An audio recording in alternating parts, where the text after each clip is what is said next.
Alors, Bedrat Hashem,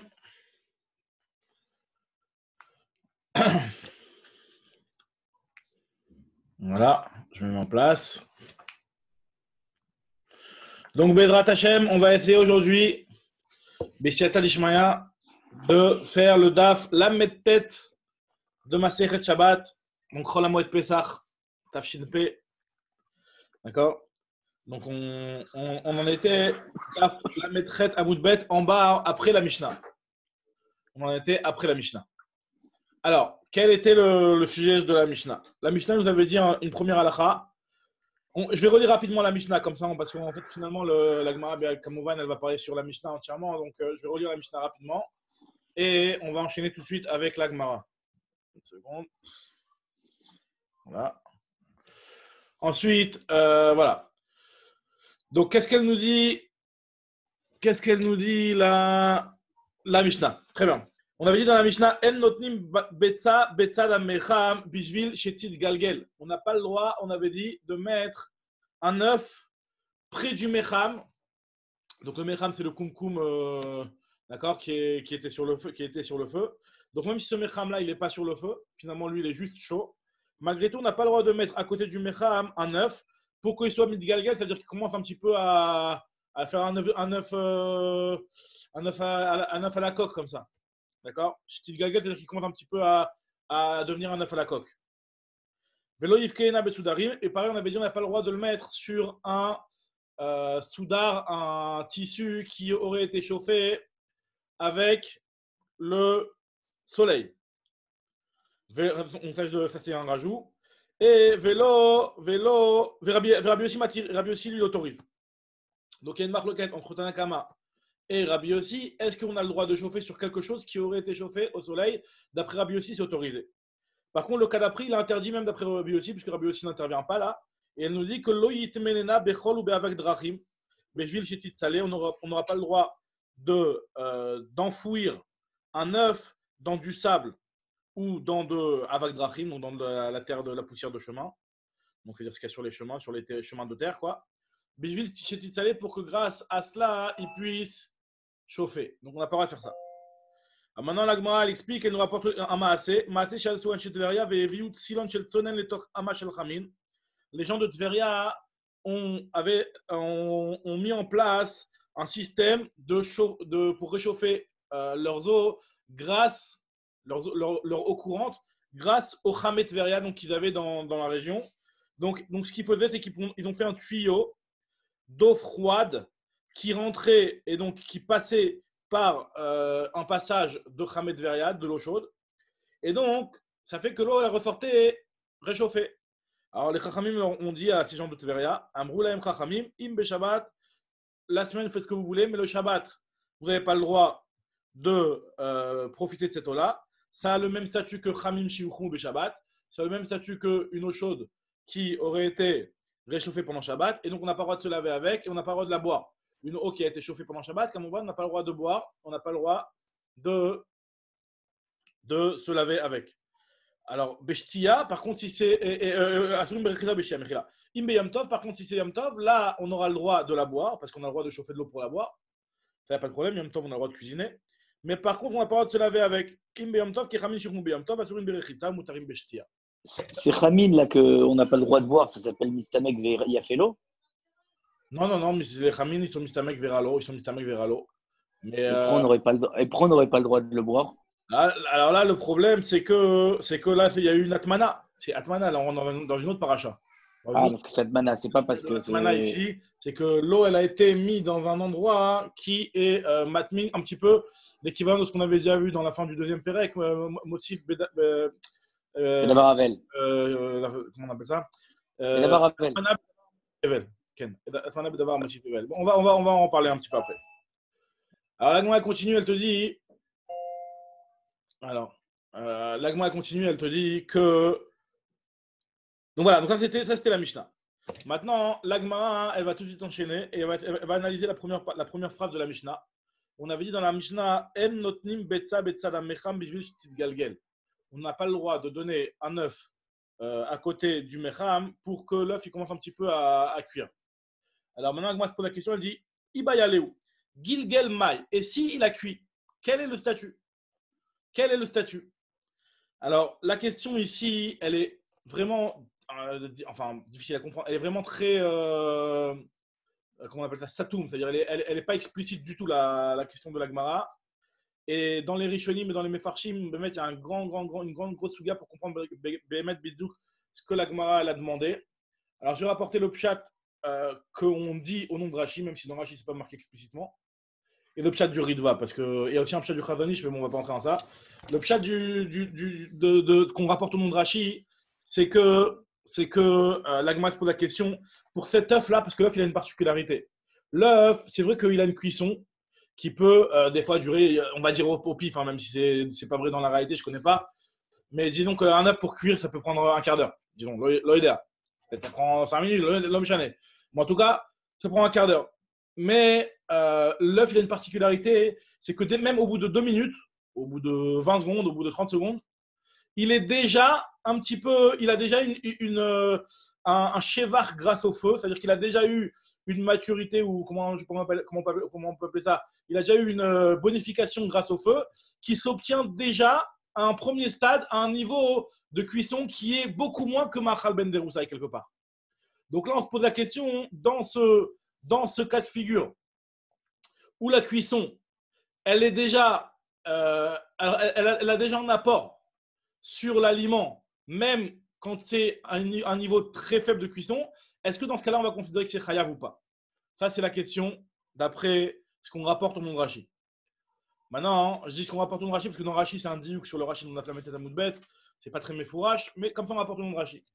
Le pshat, moi, que je préfère, bon, mais en tout cas, bon, le pshat du Ritva, qui lui dit clairement que la question de la Gemara, elle est beaucoup plus simple que ça. Elle est sur ce qu'on appelle Toldat Aour. Parce que là, comme on a expliqué, quand on prend cet œuf-là et qu'on va le faire chauffer sur le mecham, il est déjà plus sur le feu. Donc le feu, quelque part, il a disparu. Donc là, on va prendre un œuf qu'on va chauffer grâce au mecham. Et donc, la Gemara se pose la question, ok, là, tu vas me dire que tu n'as pas le droit de faire un bichou comme ça, mais si tu l'as fait, est-ce que c'est interdit de Oraïta ou c'est interdit de Rabanan? Est-ce que ce qu'on appelle Toldat Aour, ce qui est la résultante du feu, c'est-à-dire quelque chose, un mecham, un kumkum, qui serait devenu chaud grâce au feu, certes, mais maintenant, finalement, le feu, il n'est plus là. Est-ce que cette chose-là, si jamais elle nous permet de cuire un aliment, est-ce que cette cuisson-là est une cuisson qui est interdite midoraïta et sur laquelle il y aurait un chiyuv ratat? Ça, c'est comme ça que le Ritva il explique la question. En réalité, dans la question, ça ne pose pas trop de problème. On peut expliquer comme on veut, parce que l'agma, elle a vraiment été stam. Le problème va être dans la réponse que l'agma va donner. Comment expliquer selon tous les pirougim. Donc, sans trop rentrer dans le yun de la chose, mais en tout cas, voilà, on va expliquer. Ibayaleu Gilgel Mai. Amar Rav Yosef, je te dis Gilgel Chayav Ratat. Celui qui fait cuire cet œuf-là, donc soit cette petite cuisson, soit parce que c'est Toldat Taour, il est quand même Chayav Ratat. C'est Minatora, cette chose-là. C'est interdit Minatora, cette cuisson. Amar Mar Bere de Ravina. Il lui a dit Mar Bere de Ravina. Afanan Namitanina, j'ai aussi une Mishnah qui va dans ton sens. Il y a une Mishnah plus loin dans la Masechet, dans le Perek Ravit, qui dit que Kol Sheba Bechamin Milifne Hashabbat Shorin Oto Bechamin Beshabbat. Donc, traduction littérale, toute chose qui est passée par l'eau chaude, donc qui a été cuite, en réalité, qui a été cuite avant Shabbat, eh ben, tu peux la remettre dans l'eau chaude, la recuire pendant Shabbat. Si avant Shabbat, ça a déjà été cuit, tu as le droit de le remettre dans l'eau chaude. Donc, on parle d'un aliment sec que tu vas mettre dans l'eau chaude. Tu as le droit de le remettre dans l'eau chaude pendant Shabbat. C'est la fameuse halakha que tout le monde connaît, que en bishul achar bishul. C'est de là qu'on l'apprend. C'est cette Mishnah-là. Kol sheba bechamin milifne Shabbat, toute chose qui a été mise dans l'eau chaude avant Shabbat. Shorin oto bechamin beshabbat, tu peux le remettre dans l'eau chaude pendant Shabbat. Maintenant, ce qui nous intéresse, c'est surtout la deuxième partie. Vechol shelo ba bechamin milifne Shabbat, et toute chose qui n'a pas été mise dans l'eau chaude avant Shabbat, donc ça n'a pas du tout été cuit. Donc on te dit que madichin oto bechamin beshabbat, de le mettre directement dans le keli rishon, dans lequel tu vas, dans le keli rishon, c'est-à-dire le keli qui a été retiré du feu, qui est sur le feu ou qui a été retiré du feu, le premier niveau du keli. Alors là, c'est interdit. Mais par contre, madichin, tu peux rincer, c'est-à-dire que tu peux verser sur cet aliment-là pendant Shabbat. Pourquoi? Parce que ce qu'on appelle le hirouille, c'est-à-dire le fait de verser, eh ben, c'est pas mes vaches à l'auto. Alors là, on rentre dans un problème parce que c'est une grande marque dans les Rishonim, comme ce que Tosfot rapporte ici. Il y a trois avis dans les Rishonim. Qu'est-ce que le Hirouille a la puissance de faire par rapport au Ilchot de Bichoul? Il y a un avis qui dit que Hirouille, c'est l'Okekli Rishon. C'est comme un Klisheni. Donc effectivement, on comprend très bien la Gemara que Hirouille, c'est Klisheni. Donc je peux faire un Hirouille à partir d'un Klirishon. Même si tu prends un Klirishon et tu vas verser d'un Klirishon sur un aliment, cet aliment, il ne va pas être cuit puisque tu as juste versé du Klirishon et tu ne l'as pas mis dans le Klirishon. On appelle ça Hirouille, lave Kekli Rishon. C'est Kekli Sheni. Il y a un avis qui pense que Hirouille, Kekli Rishon, qui pense que Hirouille, c'est comme Kli Rishon, et donc il y a un problème de Bichoul. Donc là, il faut forcément expliquer la Gemara. Quand on parle ici de faire un Hirouille, on ne parle pas d'un Hirouille à partir d'un Keli Rishon, mais on parle d'un Hirouille à partir d'un Keli Sheni. C'est-à-dire que j'avais une marmite qui était sur le feu. Cette marmite-là, je l'ai transvalée dans un deuxième Keli.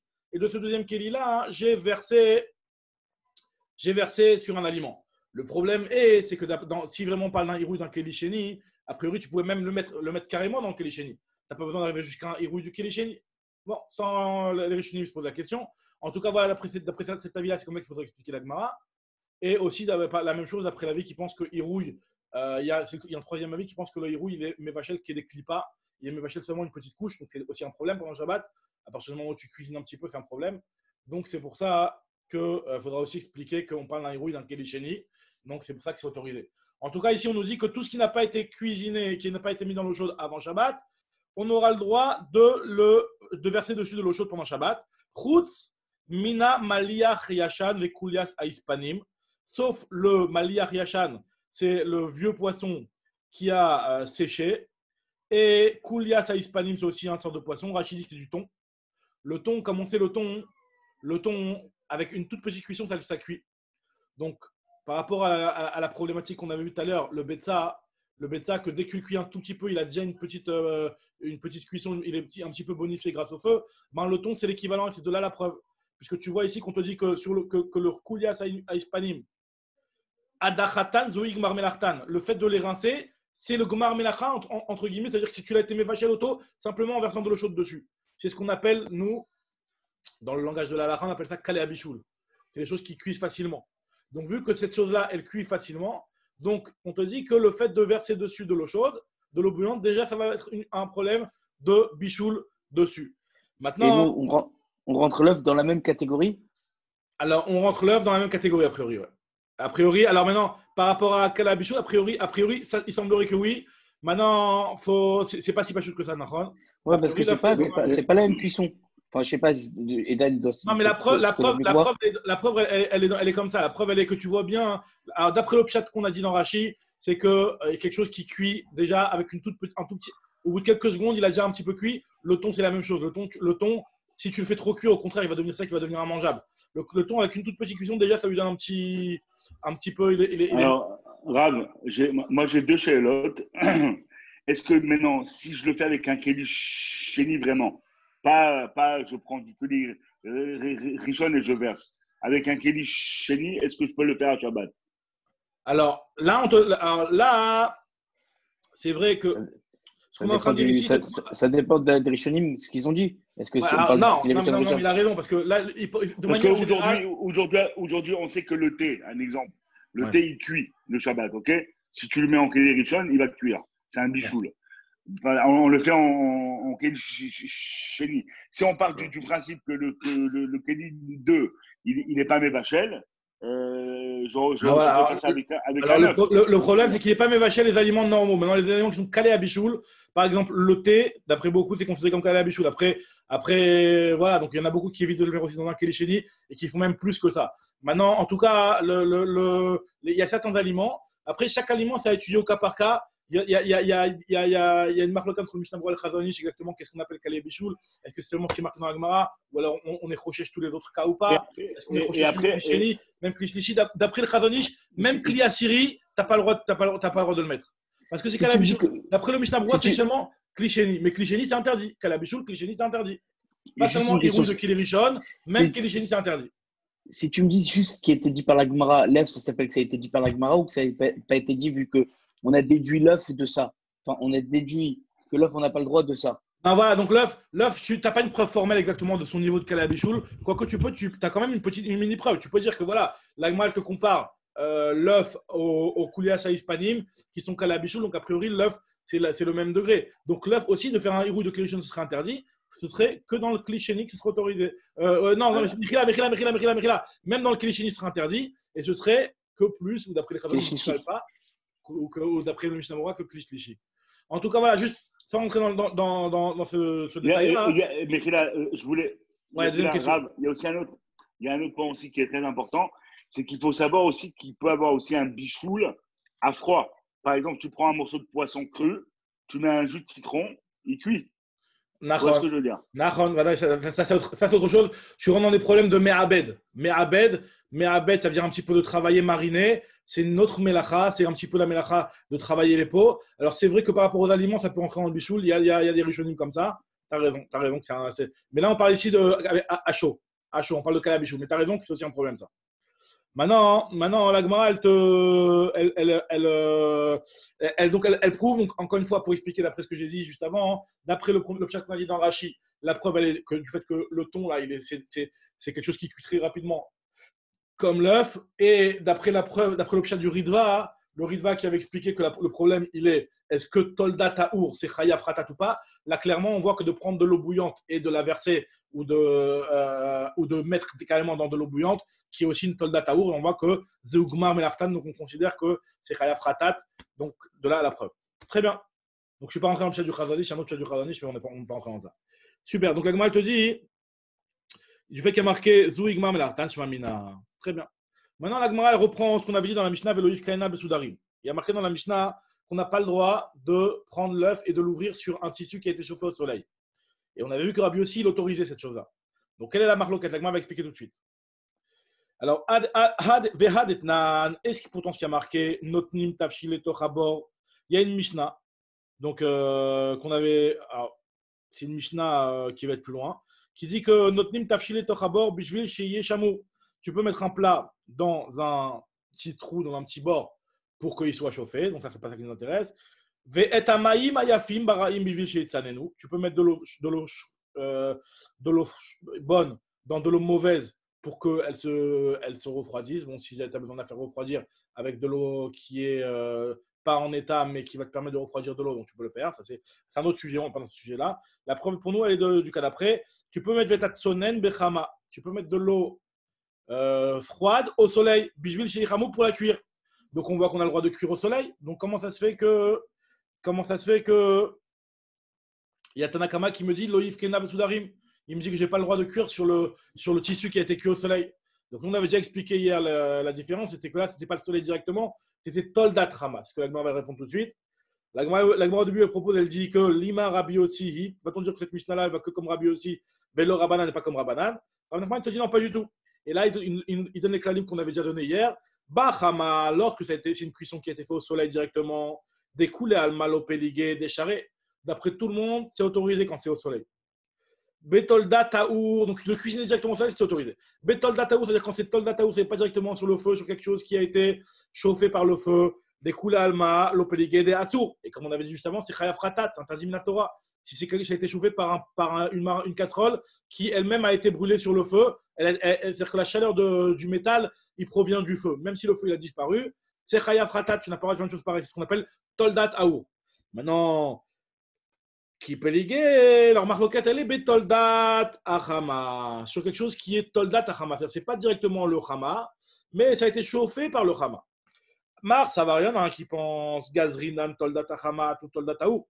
Les Chachamim ont fait une gzera. Donc Tanakama, il pense que les Chachamim ont fait une gzera.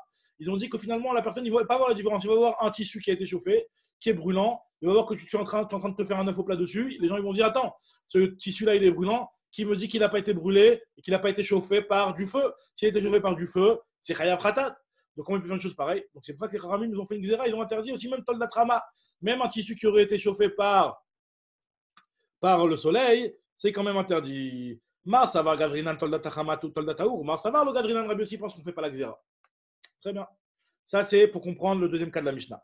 Le troisième cas de la Mishnah, et là, ça va être commencé à être une marloquette, puisque là, on nous avait dit que dans le troisième cas, même Rabbi aussi l'interdisait. Alors, c'est quoi le troisième cas? Il est un petit peu plus délicat. C'est le cas de Loït Temenena Bechol ou avec Drachim Bishvil Shititsalé. On n'a pas le droit de prendre l'œuf et de l'enfouir dans le sable. Alors maintenant, et dans ce cas-là, pour qu'il crame, pour qu'il cuise avec le sable qui a cramé. Donc, c'est-à-dire quelque part, là, il y a un bichoul qui est grâce au sable, qui lui-même a été chauffé par le Hama. Donc, la question, elle se pose, comment ça fait que Rabbi aussi, lui qui a autorisé Toldat Hama, il ne vient pas nous dire ici que c'est autorisé cette chose-là. C'est ce que je demande à l'Agmara. L'Agmara, elle demande, est-ce que, Mechila, vas-y. est-ce que si l'œuf il a été cuit avant Shabbat, est-ce que tu pourras le chauffer au sable? Est-ce qu'on appellera ça aussi un bichoul? Alors, tu demandes. Alors, c'est une bonne question parce que là, normalement, un bichoul achar bichoul. S'il a déjà été cuisiné, il a déjà été cuit, il n'y a pas de bichoul achar bichoul. Maintenant, après, on rentre dans un autre problème, c'est le problème de Sheia. Est-ce qu'il y a Sheia avec quelque chose qui est Toldat Hama? Il me semble que non. Normalement, non, il n'y a pas. Tu aurais le droit, normalement, tu as le droit. Sans m'engager, mais il me semble que, ouais. Il me semble qu'on a le droit. Maintenant, l'Agma, elle se dit. L'Agma, elle dit Veli Flogna mi Rabbi aussi Beha. Rabbi aussi, il devrait aussi être remarqué dans ce cas-là. L'Agma, elle te dit. Alors là, elle va nous rapporter deux réponses. Réponse de Rabat et réponse de Rav Yosef. Alors regardez un petit peu ces réponses-là. Rabat Amar, Gzera Shamiyet Min Beremet. Tu sais pourquoi Rabbi aussi, dans ce cas-là, il n'autorise pas? Parce que vu que tu vas le mettre et tu vas l'enfouir dans le sable, donc il y a la crainte de peur que tu vas venir à être matmin dans des braises. Parce que la personne va se dire, attends, si j'ai le droit de le mettre dans le sable qui est brûlant, pourquoi je n'aurais pas le droit de le mettre dans du charbon, de l'enfouir dans du charbon? Et donc si tu vas le mettre dans du charbon, bah, tu vas remuer au moment où tu le mets, donc tu vas transgresser l'interdiction de Shema Yechaté.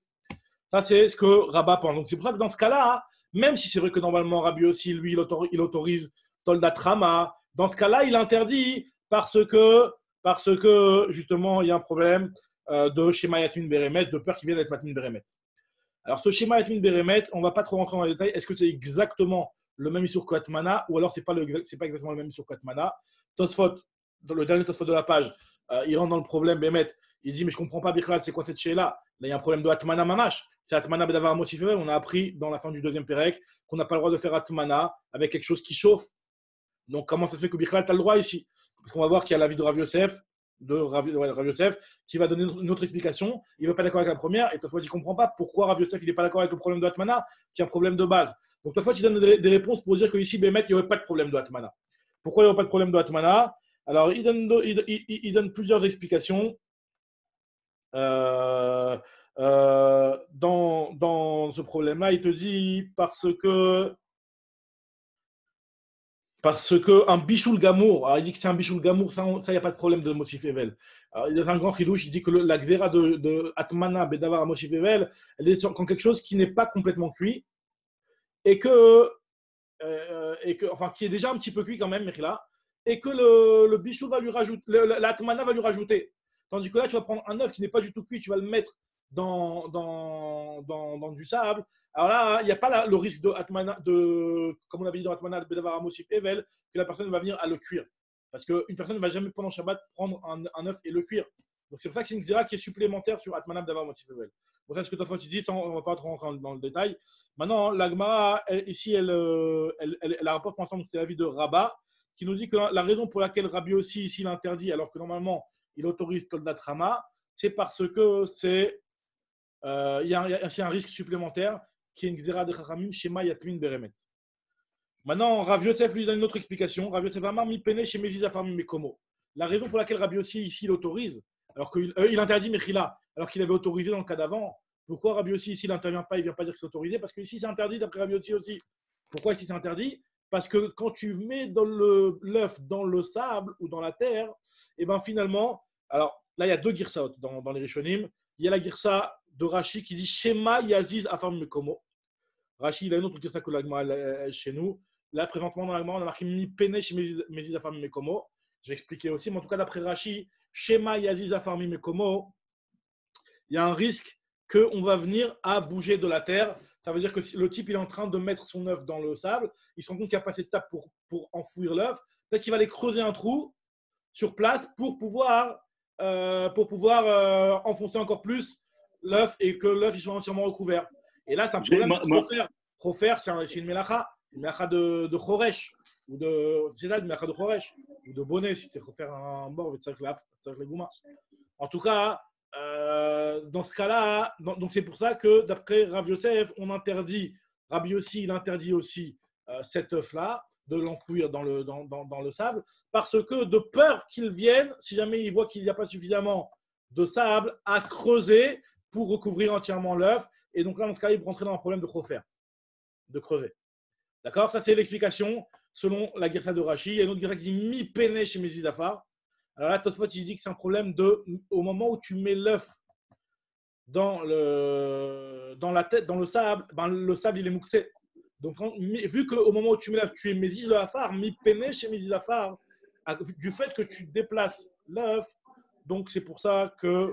Mais l'arabe, moi j'ai l'impression, enfin, c'est comme ça que je le comprends, d'après le pshat de Tosfot et de Rashi, j'ai l'impression qu'on compare le sable au braise, quoi.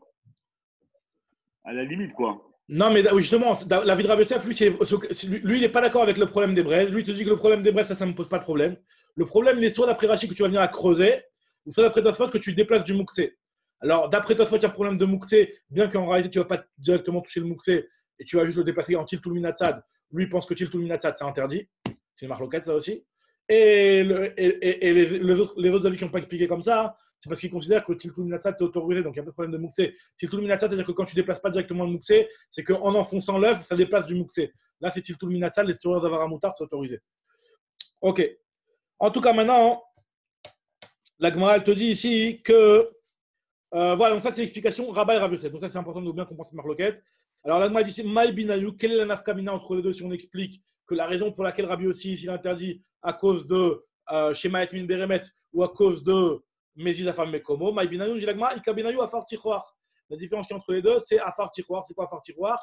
C'est de la terre qui est molle, qui est très, comme vraiment du vrai sable fin. Ça veut dire qu'en réalité, au moment où tu mets l'œuf, il s'enfonce.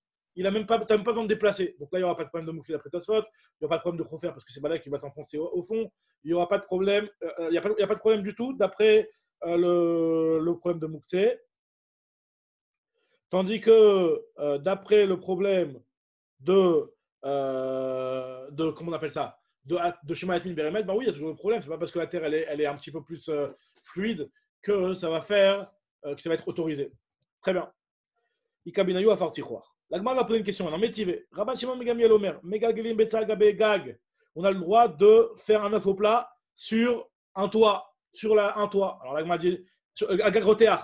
Ben Megagelim Betzal Gabe Sid Roteach. Par contre, si c'est de la chaux qui a été chauffée au feu, là, vu qu'il a été chauffé au feu, c'est dans le dataour, tu n'as pas le droit de le faire. Par contre, sur le toit c'est au soleil, tu as le droit.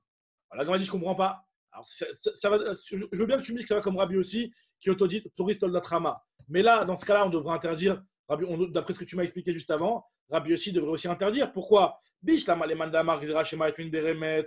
Ça va bien d'après celui qui me dit que c'est un problème de Shema Yatmin Beremet, que de peur qu'il va venir à faire une atmana. Alors je comprends, là, il n'y a pas de surface qui va te permettre de faire une atmana. Il n'y a aucune atmana. Tu l'enfonces, tu l'enfouis quelque part. Juste, tu le déposes sur un toit. Alors, ok, je comprends, il n'y a pas de problème d'atmana. D'après l'avis de Rabat, je comprends bien. Mais d'après l'avis de Rav Yosef, qui dit que la raison pour laquelle Rabbi aussi l'a interdit dans le cas du sable, c'est parce que chez Maya Zizafami Mekomo, chez Maya, on va prendre le pirouge de Rashi, chez Maya Zizafami Mekomo. Donc là aussi, on devrait craindre qu'au moment où tu mets ton œuf, ben peut-être qu'il y a de la terre à côté, que tu as besoin un petit peu de le recouvrir pour le chauffer encore mieux, et que tu vas creuser pour le recouvrir et pour le chauffer encore mieux. Alors la Gemara te dit, donc il devrait y avoir la même crainte. Xera Shema Etmin Beremet. Non, excuse-moi. Je reprends dans les mots. Bish la ma les mandamar Xera Shema Etmin Beremet Leika le Megdar. Il n'y a pas de risque. Et là les mandamar Mipne chez Mezid Afam Mekomo l'Ixar. La Gemara dit non, Stam Gag Leit Beafar. Normalement dans un toit c'est lisse, il n'y a pas de terre à proximité, donc il n'y a pas de risque de venir à creuser ou de venir à déplacer du mouxé d'après. Très bien, donc maintenant la Gemara va reprendre ce cas-là et le comparer par rapport au cas de Tveria qu'on a vu, l'Anché Tveria. Tashma, Chasu Anché Tveria, Vevi aussi l'Anché Tsonen. Il y a une histoire avec les gens de Tveria qui ont apporté un tuyau d'eau froide qui ont fait rentrer dans les Chamet Tveria, les Torah Machel Chamin. Là, le problème, il est ok. Tu me dis que les Chamet Tveria, on va dire c'est Toldat Rama. On va dire que c'est pas directement, il n'y a pas de feu dans les Toldat Rama, dans les Chamet Tveria. Ça n'a pas été chauffé au feu. Alors, je vous avais parlé hier déjà de la réponse d'Alma par rapport au Gainam, on va voir juste après. Mais a priori, dans les Chamet Tveria, il n'y a pas de feu, donc c'est Toldat Rama. Vu que c'est Toldat Rama, normalement, d'après Rabbi Yossi. Alors, justement, Rabbi Yossi l'autorise, je veux bien, mais là, ce cas-là, ça devrait être problématique. Pourquoi la Gemara explique? Je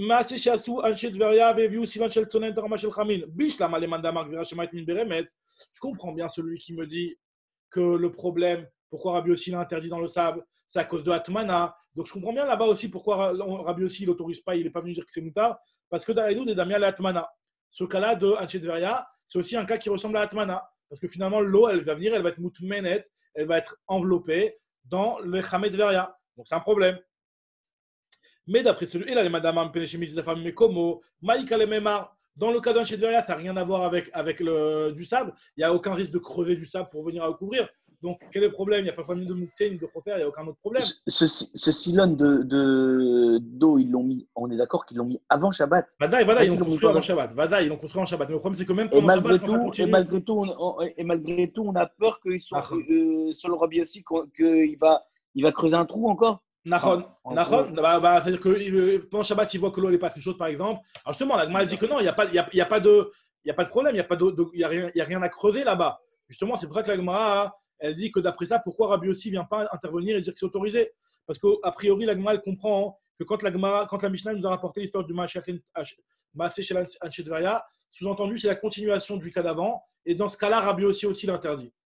C'est-à-dire qu'on a dit le cas de Loïc Men Nabechol, c'est un cas où Rabbi Yossi l'interdit. Et après, on continue avec le cas de Maaseh Shel Anchedveria, qui est aussi un cas où Rabbi Yossi il interdit. Donc Agma, elle comprend que c'est la même continuation. Donc elle ne comprend pas comment ça se fait que Rabbi Yossi l'interdit, d'après l'explication qui me dit Shema Yaziza Fam Mekomo, là-bas, il n'y a pas du tout de affaire à déplacer. Il n'y a rien à déplacer. Alors l'Agma, elle te dit. Mais le problème, c'est Atmana ou c'est Bichoul? Pourquoi on ne peut pas dire que c'est Bichoul? Que l'eau des tuyaux. Le Bichoul, tu n'as rien fait. Maximum, il se fait tout seul. Le Bichoul, tu ne l'as pas fait toi. Maintenant, le problème, c'est un problème de soit Atmana qui a un état que ce soit Moutman, le fait dans l'état qui soit enveloppé, donc ça, on ne veut pas. C'est pour ça qu'ils n'ont pas accepté les Chachamim. Ou alors, justement, on veut essayer de comprendre si vraiment c'est un problème de Bichoul Betol Datrama. Alors, justement, ça c'est ce que tu dis, Bisou Kuhan. Ce que tu es en train de dire, c'est que si c'est un problème de Bichoul Betol Datrama, la Gemara veut comprendre pourquoi ici Rabbi Yossi ne l'autorise pas. Parce que c'est un Bichoul Betol Datrama, qui s'est fait dans un cas où il n'y a pas de risque de schéma Yazidaform Mekomo. Et donc, dans ce cas-là, Rabbi Yossi devrait autoriser. C'est justement ce que la Gemara demande. Pourquoi Rabbi Yossi ici n'autorise pas? Alors que, donc, c'est-à-dire que si c'est un problème d'Atmana, je comprends pourquoi on interdit. Mais problème de Bichoul, justement, on ne comprend pas. Parce que c'est un Toldatrama. Alors, celui qui interdit Toldatrama, on comprend. Mais Rabbi Yossi, qui lui, normalement, il autorise Toldatrama, pourquoi il ne vient pas autoriser ici? Et la Gemara, elle va donner le grand chidouche que je vous avais dit hier, c'est que les Chamet Veria, ils chauffent, pas par le soleil, mais ils chauffent parce qu'ils passent devant le pétard du Guéinam.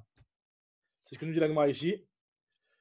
Alors, Maïk Alemar, alors déjà, je reprends dans les mots. Maïk Alemar, Misavarta Maaset Veria Asefa Kae. Est-ce que tu penses que le Maaset Veria il se rapporte sur la Sefa? Sous-entendu, c'est une continuation avec le premier cas, et dans ce cas-là, Rabbi aussi il serait d'accord que c'est interdit? Pas du tout. Ça se rapporte sur la Recha. C'est-à-dire que dans ce cas-là, Rabbi aussi, il n'est pas d'accord. Rabbi aussi, il autoriserait dans ce cas-là.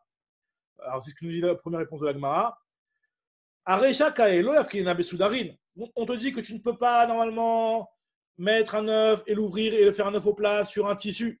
Et si un tissu qui a été chauffé au soleil.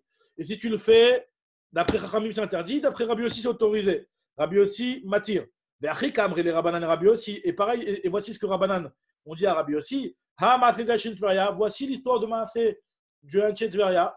Que là-bas, Toldatrama, c'était Toldatrama, les Chachamim, ils l'ont interdit. Vasrele ou Rabbanan, les Chachamim, ils ont interdit ce sinon-là pendant Shabbat. Marléou, il leur a dit non, là-bas, c'était pas Toldatrama. Là-bas, Toldataour, c'était chauffé au feu. Quel feu? Des Khalfe Apitra de Geinam. Des Khalfe Apitra de Geinam, c'est que les Chamet Veria, ils passent devant la porte du Geinam. Et il y a quoi dans la porte du Geinam? Dans la porte du Geinam, il y a du feu. Le feu du Geinam. Le Ramban dans Sha'ar HaGmul, de cette Gemara-là, il veut prouver que le feu du Geinam, il est ressenti par le physique du corps. Parce qu'on aurait pu croire que le Esh HaGeinam, c'est quelque chose qui est spirituel, qui est pour le Nefesh, etc. Mais là, on voit que c'est vraiment du feu qui mate de Begeder physique, quoi. C'est presque dans la limite du physique. Bon. Très bien. En tout cas, la Gemara continue. Amar Rafriza, on a perdu HR là, c'est en route, en cours de route. Bon. La Gemara continue, elle te dit que Amar Rafriza, Mimaase Sheasu Anche Dveria, Ve Asreleu. Alors je passe à la moudbet. Mimaase Sheasu Anche Dveria, Ve Asreleu, Rabanan. De l'histoire de Maase Dveria. Donc cette histoire-là que les Chachamim ont interdit ce tuyau, nous dit la Gemara, Batla Atmana Bedavar Amosif Evel. Ve'afilu mi beodium. De là, on a interdit, c'est-à-dire Batla, on a annulé celui qui aurait pu penser que c'est peut-être autorisé de faire Atmana avec quelque chose qui rajoute de la chaleur. Donc on a annulé cette permission-là. Et donc de là, on a interdit, comme on en avait déjà parlé déjà plus haut, Atmana Bedavar Amosif Evel. Atmana Bedavar Amosif Evel, c'est-à-dire de faire Atmana avec quelque chose qui rajoute du chaud et qui peut, même si jamais la marmite n'est pas chaude, rajouter et réchauffer la marmite.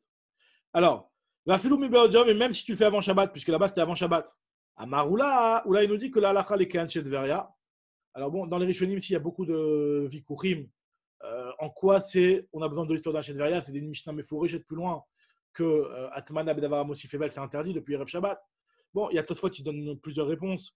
Il y a la réponse de Rav Shmuel de Verdun. Vous connaissez Verdun? Voilà, toutefois il rapporte Rav Shmuel de Verdun, qui donne une réponse et qui dit que je la retrouve dans les mots. Rav Shmuel Mivardin, il dit que Anchet Veria, en réalité, de là-bas, on apprend encore plus que ce qu'on avait vu dans la Mishnah. Ce qu'on va voir plus loin dans la Mishnah, que Atmana Bedavar Amosif, c'est interdit.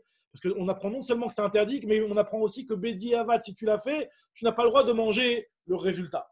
C'est ça qu'on apprend de Anchet Veria. Mais l'interdiction de faire Atmana Bedavar Amosif, on la connaissait. C'est une Mishnah Mefourachet, on en avait parlé déjà dans la fin du deuxième Pérec. On verra ça dans le quatrième Pérec. C'est des Mishnayot Mefourachot. Ce qu'on apprend de là, c'est que tu n'as pas le droit de profiter du résultat d'une Atmana Bedavar Amosif Evel, puisque tu vois bien que les Chachamim nous ont dit Asur Beshtia, tu n'as pas le droit de le boire. Il y a un autre pirouche, il y a le pirouche de Rabbeinu Yonah, qui a apporté dans Tosfot aussi. On ne va pas rentrer dans tous les pirouchim. Voilà. En tout cas, la Gemara continue et elle nous dit que alors, Rav Nachman Kvar Tavrinu Anchit Veria les Silunayu. Rav Nachman nous dit que les gens de Tveria ont cassé leur tuyau. Ça veut dire qu'en réalité, ils ont été chover bahem. Ils ont accepté le issur que les Chachamim leur ont imposé. Et ils ont compris que cette chose-là, ce n'était pas correct de le faire. Donc, ils ont cassé leur tuyau. Donc, ils ne faisaient plus cette chose-là. Très bien. Maintenant, la Gemara, elle va nous rapporter, elle va un petit peu analyser aussi l'histoire de Rechitsa. On avait parlé dans l'histoire de Anchet Veria, on avait dit que si jamais tu récupères cette eau-là pendant Shabbat, tu n'as pas le droit de la boire et tu n'as pas le droit de te laver avec. Donc là, on va rentrer en interdiction de se laver avec de l'eau chaude pendant Shabbat. Alors pour ça, l'interdiction de se laver avec de l'eau chaude pendant Shabbat et pendant Yom Tov, on va voir qu'on va faire la distinction entre se laver tout le corps et se laver membre par membre et se doucher. C'est trois niveaux qu'on va voir dans la Gemara. Donc retenez bien, se laver tout le corps, se doucher, ce qu'on appelle ça dans la Shon de la Gemara l'ishtatef, c'est-à-dire se verser par-dessus de l'eau chaude, et se laver membre par membre. Se laver membre par membre. D'accord? Et on va faire une distinction aussi, on va voir, entre de l'eau qui a été chauffée pendant Shabbat, l'eau méchanée si elle a été chauffée Be'eter ou Be'issour. Ça peut très bien être de l'eau qui a été chauffée Be'eter. Par exemple, quelque chose qui était sur la plaque, un feu Garouvé Katoum, et qui a été chauffé pendant Shabbat, etc. Le feu a été chauffé. L'eau méchanée, quelque chose qui a été chauffé pendant Shabbat, on va voir que c'est le niveau le plus grave. Et on va voir quelque chose qui a été chauffé Be'erev Shabbat. Est-ce qu'on l'interdit aussi pendant Shabbat? Par exemple, tu as de l'eau qui a été chauffée Erev Shabbat et tu l'as mis dans un thermos, ou alors tu l'as mis sur une plaque qui te garde la chaleur. Est-ce que c'est interdit ou pas? On va voir la discussion. On va voir aussi cette nuance-là. Alors maintenant, Agma nous dit la chose suivante. Donc là, j'ai un petit peu résumé les points principaux qu'on va voir ici. On va voir aussi une autre distinction entre si c'est Bekarka ou si c'est Bekeli, mais ça, on va le voir juste après. En tout cas, l'Agma nous dit la chose suivante. Maï Rechitsa, c'est quoi l'interdiction de Rechitsa sur lequel on a dit que si jamais on récupère cette eau-là de Chamet Veria, c'est comme de l'eau qui a été chauffée pendant Shabbat, Asur Beshtia, ve Asur Berechitsa. C'est quoi cette histoire-là? Alors, il est Marechitsa Kol Gufo. Si tu me dis qu'on parle de se laver tout le corps, alors ça veut dire quoi? C'est parce que, c'est sous-entendu, c'est parce que l'eau, elle a été chauffée pendant Shabbat que je n'ai pas le droit de me laver tout le corps. Mais si l'eau, elle avait été chauffée avant Shabbat, j'aurais eu le droit de l'utiliser pendant Shabbat pour me laver tout le corps? Ça, c'est pas vrai. On sait très bien que de l'eau qui a été chauffée avant Shabbat, je ne peux pas l'utiliser pendant Shabbat pour me laver tout le corps. et la chamin shiuchmu be Shabbat ou de asurin, a chamin shiuchmu me erev Shabbat mutarin, mais de l'eau qui a été chauffée erev Shabbat, c'est autorisé. Vatania, pourtant il y a une braïta explicite qui me dit que chamin shiuchmu me erev Shabbat, de l'eau qui a été chauffée erev Shabbat, les machar le lendemain, tu peux l'utiliser seulement pour te laver panav yadav veraglav, roches ben panav yadav veraglav, aval lokal gufo. Tu peux te laver seulement panav, donc le visage, yadav, les mains, veraglav et les pieds, mais tu ne peux pas te laver tout le corps avec. D'accord? Et on va voir plus loin dans le prochain dab, Berat Hashem, exactement d'où provient ce issur-là, quelle est la raison. On va étudier ce point-là dans le daf même, Berat Hashem. Maintenant, Agma te dit, aval lokal gufo. Alors, qu'est-ce qu'on parle? On parle de quoi? On parle de panav yadav veraglav. Quoi, on est en train de parler seulement de se laver le visage. Et donc, si on te dit que si cette eau-là, tu la récupères pendant Shabbat, ben c'est comme si c'était de l'eau qui avait été chauffée pendant Shabbat, et tu ne peux pas te laver les mains, et les pieds et le visage. Sous-entendu que si ça avait été chauffé Erev Shabbat, tu aurais pu te laver le visage, les mains et les pieds. Alors là, elle te dit, et la panavia d'averaglav, et ma sefa, lila sefa, il y a marqué quoi dans la sefa? Beyam tov, kechamin shiuchmu beyam tov, que si cette eau-là, elle a été chauffée pendant Yom Tov. Alors là, Kechamin, Shiuchmu Yom Tov, c'est comme de l'eau qui a été chauffée pendant Yom Tov et qui est interdite. Ve'asurin Berechitza, on n'a pas le droit de se laver avec, Mutarim Beshia, on aura le droit de la boire. Attends, moi, une eau qui a été chauffée pendant Yom Tov, tu es en train de me dire que si on est en train de parler de se laver les pieds, les mains et le visage, ça voudrait dire que de l'eau qui a été chauffée pendant Yom Tov, on n'a pas le droit de se laver avec les pieds, les mains et le visage. Pourtant, j'ai une Mishnah Mefourochet qui me dit que d'après Beth Hillel, c'est autorisé. D'après Beth Shammai, à la limite, c'est interdit. Mais d'après Beth Hillel, c'est autorisé. C'est la fameuse notion de ce qu'on appelle mitor chez Outra, chez l'Oletzorer, Outra Letzorer, Outra Nami chez l'Oletzorer. C'est ce que nous dit la Mishnah ici. Regardez, c'est Detnan. Beth Shammai Omrim, Lo Yachem Adam Chamin Meraglav. Un homme, il n'aura pas le droit de chauffer de l'eau pour se laver les pieds. Pourquoi? Parce que lui, il considère que ce n'est pas un tzorer qui est chavé l'école, qui est pour tout le monde, qui est bon pour tout le monde. Et là, à part si c'est de l'eau qui est potable, nous disent Beth Shammai, si c'est de l'eau que tu vas boire, alors là, tu peux en chauffer et après, avec les restes, tu vas te laver les pieds, etc. Mais par contre, de chauffer les khatrilat de l'eau pour se laver les pieds, tu n'as pas le droit d'après Beth Shammai. D'après Beth Hillel, c'est mouta. Donc, on voit que de l'eau qui a été chauffée pendant Yom Tov, tu as le droit de te laver membre par membre. Donc, comment c'est ce que tu es en train de me dire que il y a im beyam tov qui chamin shiuchmu beyam tov et asur berechitza? C'est pas sur berechitza d'après Beth Hillel. Alors, la Gemara te dit, Amar Avika Bar Chanina leishtatev ba'en kol gufo askinan. On est en train de parler ici de se doucher. Leishtatev, c'est de se doucher avec. Pas en train de se tremper à l'intérieur comme en bain, mais de se doucher. De se doucher avec de l'eau chaude. Là, on est en train de dire que pendant Shabbat et pendant Yom Tov, c'est interdit de faire ça sur tout le corps. C'est ce que nous dit la Gemara. Ve'aitana ou Detania, ça correspond au Tana suivant, qui va nous dire ce qui est l'avis de Rabbi Shimon. Alors, regardez cette braïta-là. C'est une braïta qui nous dit que on va la revoir plus dans la suite de la Maseret aussi, cette braïta-là. Mais en tout cas, nous dit la braïta, Lo yishtatef Adam kol gufo ben bechamin ben betzonen divrei Rabbi Meir. D'après Rabbi Meir, même de l'eau qui a été chauffée Erev Shabbat, parce que là-bas on parle de l'eau qui a été chauffée Erev Shabbat, même de l'eau qui a été chauffée Erev Shabbat, tu ne peux pas te doucher avec pendant Shabbat. Ça, c'est les paroles de Rabbi Meir. Et même de l'eau froide, il te dit, même de l'eau froide, tu ne peux pas te doucher à l'eau froide pendant Shabbat. Rabbi Shimon m'attire. Rabbi Shimon, il autorise. Il te dit que de l'eau qui a été chauffée avant Shabbat, tu peux te doucher avec pendant Shabbat. Et Rabbi Yehuda Omer, Rabbi Yehuda lui pense que Bechamin Asur, Betzonen Mutar, avec l'eau chaude, c'est interdit, avec l'eau froide, c'est autorisé. C'est-à-dire que tu ne peux pas te laver et te doucher avec de l'eau chaude. Donc là, quand je parle de doucher, je parle vraiment de se doucher, parce que de rentrer dans un bain, c'est plus grave. On a dit que quoi qu'il arrive, c'est interdit.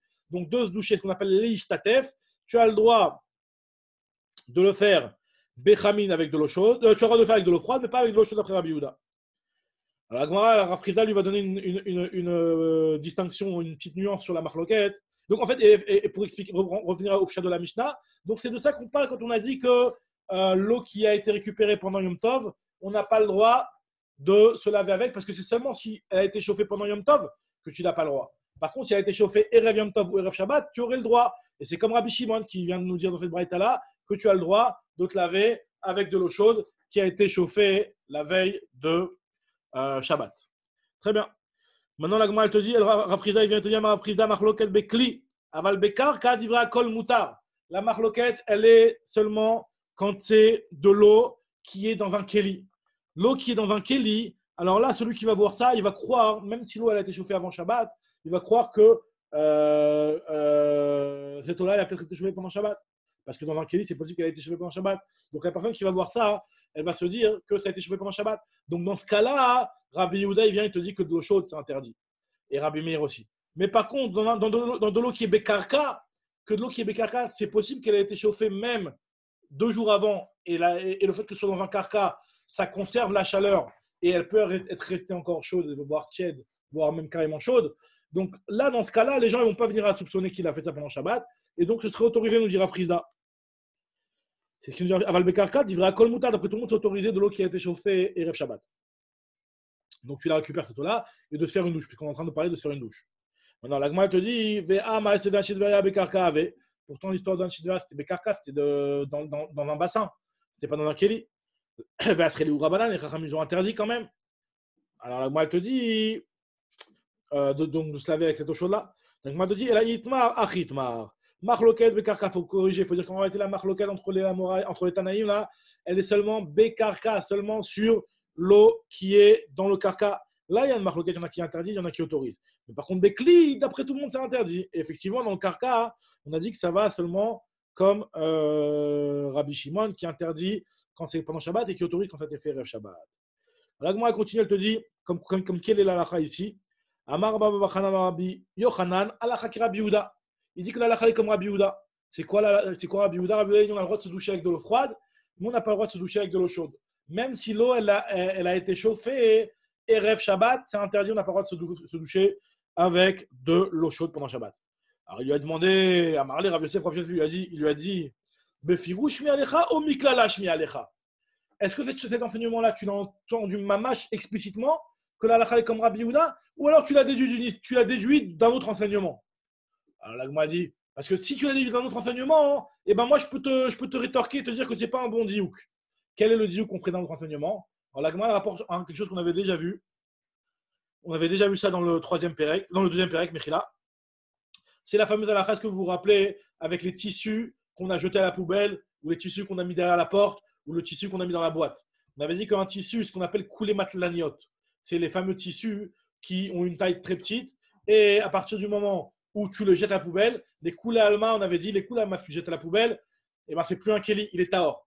On a dit par contre, si jamais tu l'as mis dans une koufsa, les koulé alma, c'est tamé, parce que même s'il est petit, tu l'as mis dans une koufsa, ça veut dire que tu veux le réutiliser pour boucher les merchatzaot, pour porter la marmite et remuer la marmite. On avait dit, si tu veux l'utiliser pour ça, le fait que tu l'as mis de côté dans une boîte, dans un écran, alors là, ça prouve que tu veux encore le réutiliser et donc il restera tamé, il restera son statut de Kéli. La marloquette qu'il y avait entre les trois avis dans les Tanaïm, il y avait Rabbi Akiva, Rabbi Eliezer, Rabbi Yoshua, c'était sur quand c'est derrière la porte ou jeté derrière la porte ou alors accroché sur un porte-manteau. Que dans ce cas-là, Rabbi Yoshua lui dit que du fait que tu ne l'as pas mis dans un écran, ça prouve que tu n'en veux pas. Donc on lui dit que c'est tort. Rabbi Eliezer lui te dit non, tu ne l'as pas jeté à la poubelle, donc tu veux le garder, donc c'est tamé. Et Rabbi Akiva, il était entre les deux.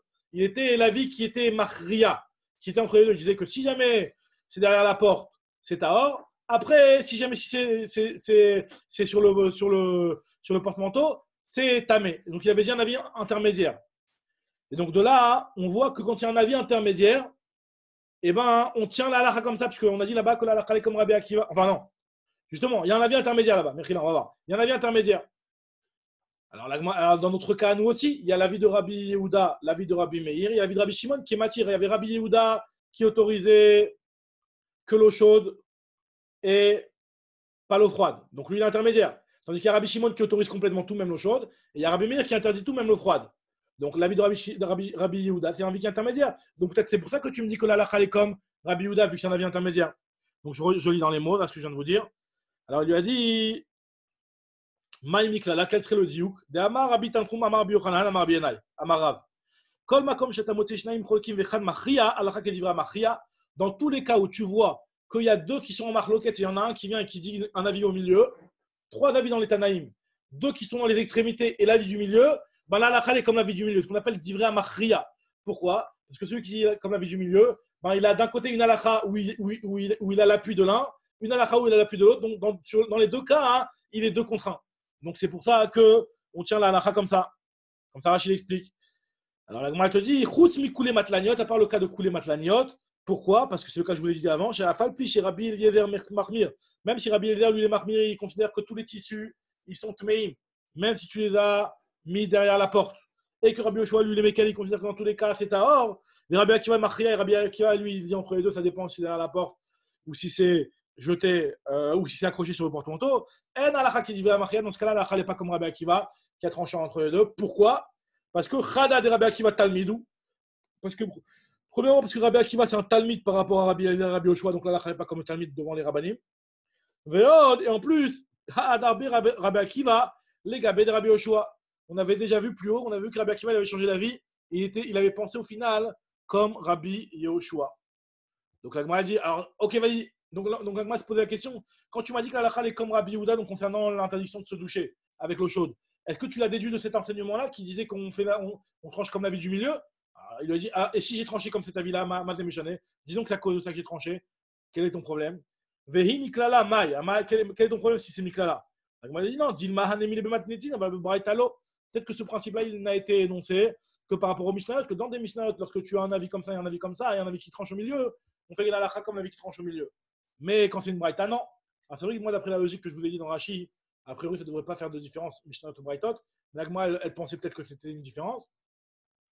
Et finalement, la Gemara te dit non, de toute façon, quoi qu'il arrive, je ne l'ai pas déduit de là-bas. Anna, à Marley, il lui a dit Anna befirouch miali. Moi, je l'ai écouté explicitement. J'ai entendu explicitement que la halakha est comme Rabbi Yehuda. Donc, je ne l'ai pas déduit de là-bas. Donc, ne commence pas à me réfuter en disant que c'est que dans les Mishnayot et pas dans les Braïtot. Parce que moi, j'ai entendu explicitement qu'on disait que la halakha est comme Rabbi Yehuda. Chalakou Baruch les amis. Baruch Hashem. Zachinu.